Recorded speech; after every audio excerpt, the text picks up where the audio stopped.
Damn it. ఏంటిటా కుండబద్దలు కొడతా అట్ట. నమస్కారం, కుండబద్దల ప్రేక్షకులకు స్వాగతం. వివేక హత్య జరిగిన నాడు పులివెందుల సిఐగా ఉన్న శంకరయ్య ఈరోజు శంకరగిరి మాన్యాలు పట్టిపోయాడు. ఆల్రెడీ ఆయన్ని గతంలో ఒకసారి టీడీపీ అధికారంలో ఉన్నప్పుడు ఒకసారి సస్పెండ్ చేసిన జగన్మోహన్ రెడ్డి తిరిగి విధుల్లోకి తీసుకున్నాడు. మళ్ళీ కూటమి అధికారంలోకి వచ్చిన తర్వాత ఆయన్ని వీఆర్లో కూడా పెట్టారు. కానీ ఇప్పుడు డిస్మిస్ చేసుకునేదాకా పరిస్థితి ఆయనే తెచ్చుకున్నాడు. వివేక హత్య కేసులో బలైపోయిన వ్యక్తుల్లో వాళ్ళకి సంబంధం లేకుండా ఇరుక్కొని నానా కష్టాలు పడుతున్న వ్యక్తుల్లో ఇతను రెండో వ్యక్తి. మొదటి వ్యక్తి వివేకానందరెడ్డి పిఏ కృష్ణారెడ్డి. అతను ఆడిన డ్రామాలు అవన్నీ గతంలో చూసాం. అలాంటి పందాలోనే ఈ సిఐ శంకరయ్య కూడా వెళ్ళి అసలు సీఎంగా ఉన్న చంద్రబాబు నాయుడికే నోటీసు ఇచ్చేదాకా వెళ్ళాడు అనంటే ఇతనికి ఏమంత కండకావరం ఉండాలి? ఒక గవర్నమెంట్ ఉద్యోగస్తుడిగా ఈయన ఆ సీఎం అండర్లో పనిచేసే వ్యక్తి ఆ సీఎంకి నోటీసు ఎలా ఇస్తాడు? ఆ ఇచ్చేదాని వెనక జరిగిన ప్రోద్బలం ఏమిటి? ఇప్పుడు ఈ డిస్మిస్ తర్వాత ఈయన పరిస్థితి ఎలా ఉండబోతోంది? అసలు నిజాలు బయటపడితే అసలు వ్యక్తులు ఇరుక్కుంటారో ఇరుక్కోరో, కొసరు వ్యక్తులు వీళ్ళు మాత్రం ఖచ్చితంగా అన్యాయం అయిపోయే విధంగా కనపడుతుంది. వీళ్ళు కూడా జైలుకి వెళ్లాల్సిన పరిస్థితి వస్తుంది. అసలు ఏం జరిగింది? ఈ సిఐ శంకరయ్యని డిస్మిస్ దాకా ఎందుకు తెచ్చుకున్నాడు? ఆ పరిస్థితులు ఏమి జరగటం మూలాన ఇక్కడ దాకా వచ్చింది అనేది ఈ వీడియోలో పూర్తిగా మీకు అర్థమయ్యే విధంగా వివరిస్తాను. వీడియో నచ్చితే ఖచ్చితంగా లైక్ చేయండి, ఇంకా 10 మందికి షేర్ చేయండి. అలాగనే ఈ వీడియో హైప్ కావాలి అనుకుంటే కిందనున్న హైప్ బటన్ని నొక్కటం మాత్రం మర్చిపోకండి. ఇక అసలు విషయానికి వస్తే ఈ సిఐ శంకరయ్య ఈ రోజున డిస్మిస్ అయ్యేదాకా ఎందుకు తెచ్చుకున్నాడు అని అంటే చంద్రబాబు నాయుడుకు నోటీసులు ఇచ్చాడనో. ఎందుకంటే ప్రతిపక్షంలో ఉండగా చంద్రబాబు నాయుడు ఈ హత్య కేసు మీద, వివేక హత్య కేసు మీద సిఐ శంకరయ్య మీద కూడా చాలా అనుమానాలు వ్యక్తం చేశారు. అసలు కల్ప్రిట్ ఆయనే అనేది తేటతెల్లంగా తెలిసిపోతానే ఉంది.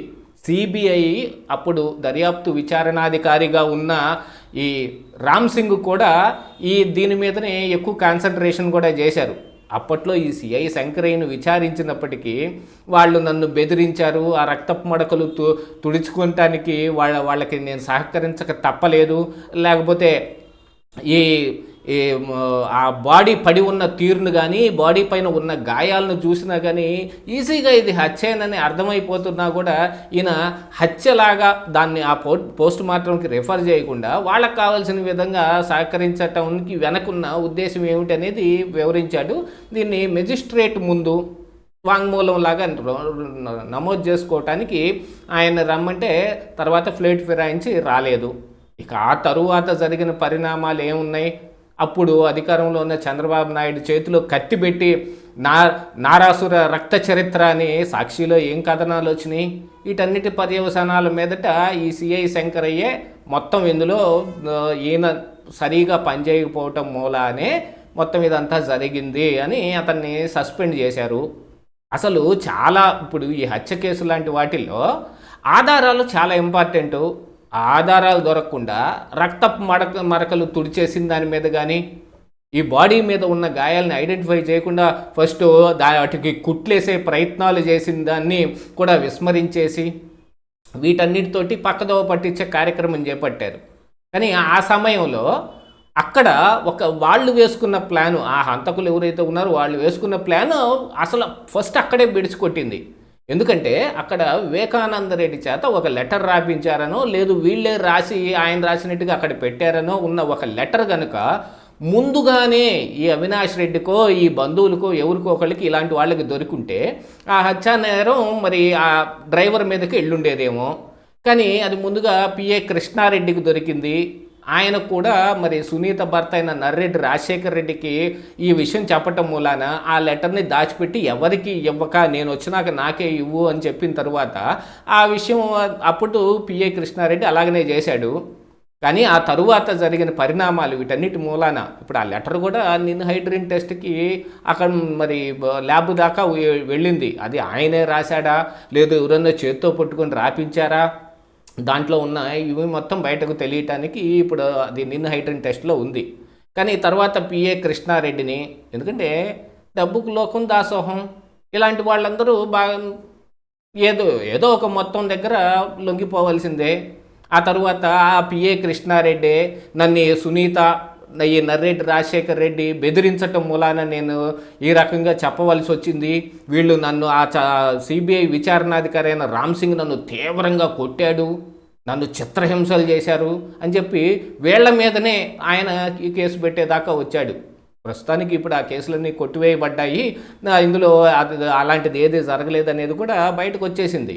కానీ ఇప్పుడు సిఐ శంకరయ్య విషయానికి వస్తే ఇతను రెండో బలి పశువు. మరి ఇక ఆ ఖాతాలో ఇంకెంతమంది బలి పశువులు అవుతారో, లేదు అసలు ప్రాణాలే పోగొట్టుకుంటారో. మొన్ననే కదా చూసాం, మరి పరకామణి డాలర్ల చోరీ కేసులో సిఐనే చంపేశారు. అది హత్యేనని ఒక పక్కన పోలీసులు వాదిస్తూ ఉంటే, ఆ కోణంలో దర్యాప్తు చేస్తూ ఉంటే ఆత్మహత్యగా మరొక కథ. సేమ్ అదేవిధంగా వివేక హత్య కేసులో కూడా మొదట ఇది గుండెపోటని, ఆ తరువాత ఇది గొడ్డలిపోటుగా మారటం, ఆ పోటు పొడిచింది ఎవరు అనేది సిబిఐ వచ్చిన తర్వాత బయటకు రావటం, దస్తగిరి లాంటి వాళ్ళందరూ ఇందులో అప్రూవర్గా మారటం, ఇవన్నీ జరిగిపోయిన తర్వాత ఇక ఫైనల్గా సిఐ శంకరయ్య దగ్గర ఉంది. ఆయన వాంగ్మూలం ఇచ్చాడు అని అంటే ఈ సాక్ష్యాధారాలని చెరిపివేసే ప్రయత్నం ఎవరైతే చేశారో వాళ్ళ మీద అనుమానం గట్టిగా బలపడుతుంది. దానికి కూడా ఒక పర్టికులర్గా ఇప్పుడు కోర్టు పరిభాషలో చెప్పాలంటే సాక్ష్యం దొరికినట్టే. ఈ సాక్ష్యాధారాలని రూపుమాపటానికి ప్రయత్నం చేశారు అనేది కూడా మరొక శిక్ష దానికి పడుతుంది. అందుకని ఈ సిఐ శంకరయ్యని గట్టిగా పట్టుకున్నారు. కూటమి అధికారంలో వచ్చిన తర్వాత ఆయన వీఆర్లో పెట్టింది. సరే, వీఆర్లో ఉన్నాడు అని అనుకుంటే చంద్రబాబు నాయుడుకి నోటీస్ ఇచ్చాడు. సీఎంగా ఉన్న చంద్రబాబు నాయుడుకి నోటీస్ ఇచ్చి ఈయన పదే పదే ఈ కేసులో మాట్లాడుతున్నప్పుడు నన్ను అవమానించే విధంగా మాట్లాడుతూ ఉన్నారు, దానివల్ల నాకు నేను తీవ్ర వ్యధకు గురవుతూ ఉన్నాను, నాకు ఈయన బహిరంగంగా క్షమాపణ చెప్పాలి, లేకపోతే నేను 1,45,00,000 రూపాయలకి పరువు నష్టం దావా కోర్టులో వేస్తాను, ఇట్లాంటివన్నీ ఆ నోటీసులో ఉన్నాయి. ఇంతే కాకుండా ఇలా సీఎంకి నోటీస్ ఇచ్చాడనే కారణానికే కాకపోయినప్పటికీ గాను తరువాత ఈ దర్యాప్తు అధికారుల ముందు హాజరవటానికి, ఈ విషయమై మళ్ళీ మాట్లాడటానికి, దీంతో పాటుగా ఈ సీఎంకి ఎందుకు నోటీస్ ఇచ్చావు అని విచారణ చేయడానికి పోలీసులకు మరి ఆదేశాలు కూడా వస్తాయి కదా.